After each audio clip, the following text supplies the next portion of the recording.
Аюул занс хэл хүнтэй хизэж уширч осно. Танд ямар аюул тозгохыг өөрчилж хэлж чадахгүй шүү дээ. Таны толгой дээр тоосоо онох юм уу? Хоосод чинь идэхэм тэглэх боломжтой. Дэлхий дээр маш боломжтой байх шаардлагатай газрууд гэж би өнөөдөр ийм л газруудын талаар ярих болно. Олон хүмүүс ийм газруудад болгоомжгүй байдал, эсвэл нөхцөл байдлыг бүрэн ойлгохгүйгээсээ болоод ань насаараа төлсөн байдаг. Сонин факт суугийн энэ удаагийн дугаарыг олон улсын спортын компани хамтран хүргэж байна.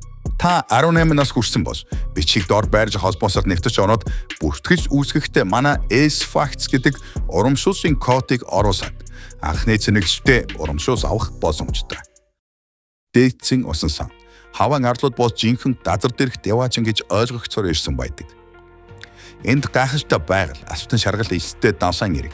Даншаан бүлэхэн таашамжтай ус гээд амарч зугаалахад шаардлагатай бүхэн нэг дор бий. Хаваан арлууд нь нэг биш олон арал байдаг нь. Нэг нь Квай гэдэг ширэнгэн оогоор бүхэгдсэн арал юм. Гэхдээ энэ үзэгсэнтэй арал дээр хүний ань насанд хүрдэг аюултай газарч хэдэд байгаа гэжээ. Эдгээр аюултай газруудын нэг бол байгалийн усан сан юм.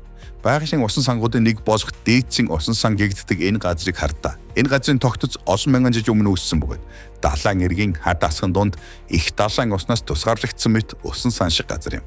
Байгалийн усан сан шиг энэ газарт олон төрлийн далайн загасч байдаг тул та загастай усанд сэлж байгаа мэт өөрийгөө мэдрэх болно. Ийм газар хүний амь насанд аюул учруулж болно гэж юу? Яг ийм л бодол хүмүүсийг биеэ хамгаалах, болгоомжлох байдлаас нь салгаж аюулд учруулдаг байна. Гол аюул нь усан сансуу их таллагаас давж орж ирэх том даваалганд байгаа бөгөөд аюулгүй мэт усан санд байсан хүмүүсийг хамаад аваад явчихдаг гэжээ. Энэ газар руу явж байх замд ийм анхааруулсан самбарч таардаж, жил бүр шин хохирогшид гарчаар байгаа газар юм.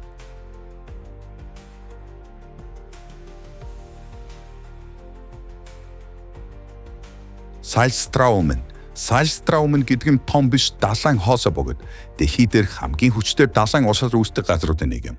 Тэр газар Норвегт байдаг ба 6 цаг тутамд 400 сая куб метр далайн ус 3 км урттай 150 метрийн өргөнтэй хавчиг газраар уусаж өнгөрдөг нь энэ газрыг хамгийн аюултай газруудын нэг болгодог. Эдгээр тоонууд таныг айлгаж чадаагүй зүгээр л итгэд. Энэ бол асар их тоо юм. Урсгалын хурд цор ганц аюул биш. Энд том эргүүлгүүд үүсдэг.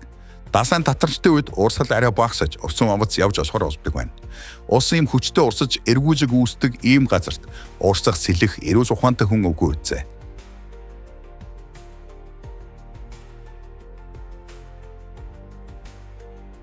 Хэдий ийм аюултай газарч гэсэн загас барихад харин их тохиромжтой газар юм. Хүчтэй урсгалаар олон тооны загас энд цугласан байдаг гэв.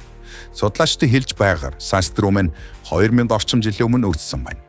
Мөсдгийн үеийн дараа газар нутаг ихээр өөрчлөгдөд үүссэн байх гэж таамагладаг.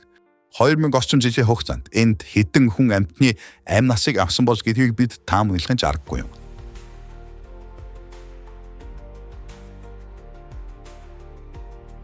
Аашникийн цэцэрлэг. Зарим урамсууд хүнийг авардаг бол харин зарим нь алддаг нь ч бий. Байгаль дээр энэ ховтой аюултай урамсууд хамтдаа ургадгүй өөр бүсэд ордог боловч бүгдийг нэг дор цуглуулчихсан аюултай газар байдаг нь Англид бах Аашник гэдэг ордны цэцэрлэг түрээлэн юм. Энэ цэцэрлэг түрээлэнд янз бүрийн жижиг цэцэрлэгүүд байх ба нэг нь хортой урамсуудын цэцэрлэг. Энд 100 гаруй төрлийн хортой урамсууд ургадаг гэжээ. Энэ газарт байхдаа зориултгийн хөтөжгүй явах нь аюултай гэдэг байна. Аашникийн цэцэрлэг түрээлэн анх 1750 онд бий болж дэлхийн 2 дугаар дайны үед дууссан ч 2005 онд эргээд сэргээсэн юм. Үүний гол үүрэг нь хүмүүсийг хортой ургамжтай танилцуулах, тэдний хор уршиг таниулж хэрхэн болгоомжлохыг зааж сургах гэжээ.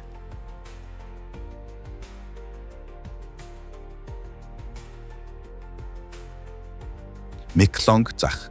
Төмөр зам гэдэг бол хүн маш анхаарал болгоомжтой байх ёстой газрын нэг үлээ. Хувцтай яваа галт тэргийг машинист хичнээн хичээсэн ч шууд зогсоох боломжгүй. Ийм л учраас галт тэрэг явж өнгөрдөг газар хүмүүс төдийлөн ойртоод байх хэрэггүй гэдэг. Гэхдээ энэ Таиландын Меклонг гэдэг зах дээр логт байдаггүй ойлголт. Таиландын энэ төмөр зам хаасайгүй байдаг төмөр замуудаас юугаараач ялгархгүй боловч замынхаа зарим хэсэгт хүнсний захын дундуур явж өнгөрдөг эдгээрээ онцгой зах юм. Меклонг зах нь Таиландын далайн бүтээгдэхүүн зардаг томоохон захуудын нэг гэжээ. Нутгийн иргэд бол энэ захыг огт өвөрмөц гэж хүлээж авдаггүй. Шинэ сайхан хүнс өдөр бүр хямд авдаг газар гэж үздэг байна. Худалдаачид бараантайгаа төмөр зам дээр шахуу байж байдаг бөгөөд дас тэрэг ирэх үед бараагаа дайруулчихгүй тулд хальт зайчилж холдуулдаг. Дас тэрэг өдөрт 4 удаа яг тогтсон цагаар явж өнгөрдөг ч гэсэн аюултай газруудад нэгт зүй ёсоор ордог газар юм. Жоржд зам дээр ирж буг гах тэрэгний урд гарч ирж байгаад селфи хийдэг нь гол асуудал болдог гэв. Гас тэрэгний буудас болсон Меклонг захын хооронд хитэн метр зай байдагт гас тэрэг зах дундуур маш удаан өнгөрдөг нь энд зах оршин тогтнох гол шалтгаан болдог. Меклонг зах энд эхлээд бий болж одоо 100 гаруй жил болж байгаас 1905 онд захын дундуур төмөр зам тавьсан юм. Ихэнх газарт ийм тохиолдолд зах буух байсан ч энд бол зах нүүх нь битгий хэл Жорждыг татах газар болон хувирсан байна. Фрейзер арал Австрали бахын арал дэлхийн хамгийн том элсэн арал гэгддэг юм. Арлын талбай 1840 км квадрат бөгөөд Квинсленд мужийн хамгийн том арал гэдэг бол Австрали төвийн 6 дахь том арал. Гэвч энэ баримтууд бидний сонирхлыг өнөөдөр татаагүй. Энэ арал дээр зэрлэг нохоо динго одоо хэрнээ амьдардаг сонирхолтой ч гэсэн хүмүүсийн хувьд аюул тарьдаг байна. 1995 он хүртэл Фрейзер арал дээр динго нохоо хүнсүү дайсан гэдэг албан ёсны мэдээ огт байдаггүй.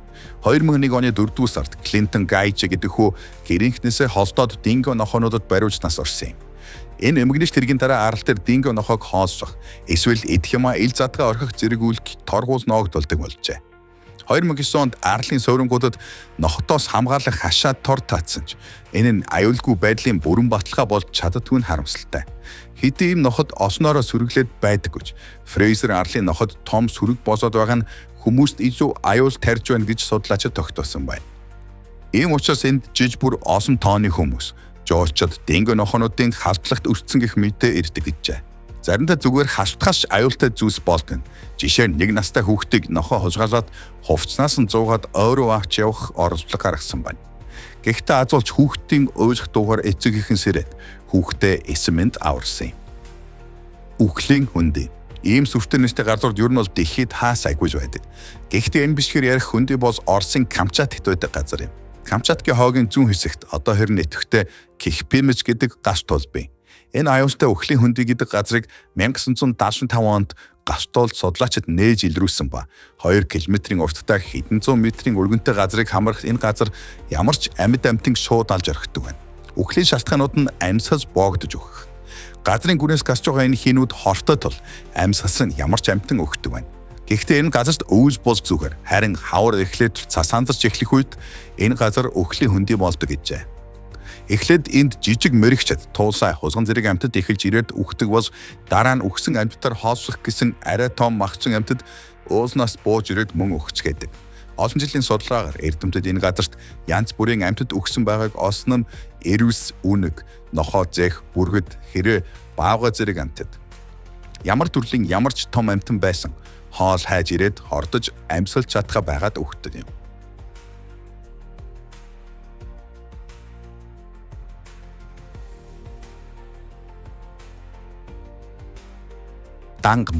Ганга мөрөн бол энэтхэгийн ард түмний хувьд ариун газар гэдэг. Хэрвээ түүний усанд орвол хамаг өвчнөөс саашнгис нутгийн иргэд итгэдэг бол нэг балгал уул сэтгэлийг ариусгадаг шийдэг. Гэхдээ өнөөдөр энэ бүхэн зүгээр домог мухар сүсэг гэдэг нь хэнд ч ойлгомжтой. Энэтхэгийн ард түмний 40% нь энэ голоос ундаалдаг гэдэг нь 500 сая орчим хүн юм. Гисэн хэдэж ганга мөрөн бол дэлхийн хамгийн бохир голуудын нэг зүй ёсоор ордог. Ганга мөрний усанд маш олон хортой бодис агуулгддаг ба ахай коуч өвчний их үүсвэр болдог байна. Ариун голд өдөр тутам хитэн сая хүн ирээд төдий чинээ хог хаягдлаа хийгээд яваад өгдөг гэжээ. Нутгийн иргэд голоо хаврах хэрэгтэй гэж ихэнх нь мэддэгч сайн дурынхны жаахан хог түүх ажлаас хэтэрдэггүй. Зөвхөн хог хаягдлал энэ мөрний гол асуудал биш. Өөр маш олон өвөлтөр ажихан хаягдл ус ордог байна. Энэ асуудлыг шийдэх гэж олон жил үзэж байгаа ч үр дүн муу хэвээр байгаа юм. Тэдгээр үйлдвэрийн уснуудаас гадна цэвэрлэх байгууламжид гээд бохир уснуудыг нэмэх юм бол энэ гол яагаад өнөөдөр дэлхийн хамгийн бохир голтой орж байгааг ойлгож байна. Бичлэг таалагдсан бол лайк дараа. Сонир факт цугийн манд дагаарай.